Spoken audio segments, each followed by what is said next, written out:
कालपासून ऐरोली मतदारसंघामध्ये अक्षरशः पैशाचा पाऊस पडायचा चालू झालेला आहे।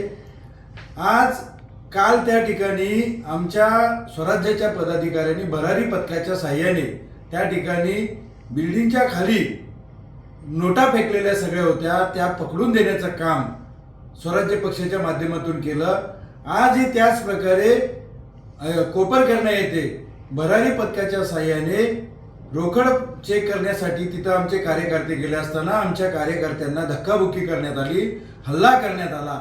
त्याचा जाब विचारण्यासाठी आम्ही गेलो असताना आमच्यावरती प्रतिहल्ला करण्यात आला आणि मग अशामध्ये आमचे कार्यकर्ते आणि बीजेपीचे कार्यकर्ते याच्या माध्यमातून तुंबळ हाणामारी झाली।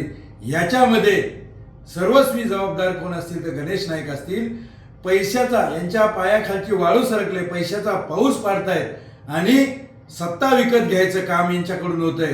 पण या नवी मुंबईची सर्वसामान्य जनता आता सुज्ञ झालेली आहे। यांना त्यांची जागा दाखवल्याशिवाय राहणार नाही। आमच्या कार्यकर्त्यांना खोट्या गुन्ह्यामध्ये अडकवण्याचे प्रयत्न चालू आहेत, पण आम्ही हे कधीही सहन करणार नाही, आम्ही हे खपवून घेणार नाही।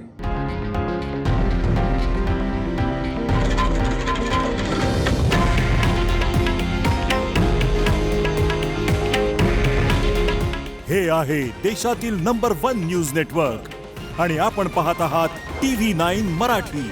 काळजी तुमची, हित महाराष्ट्राचं।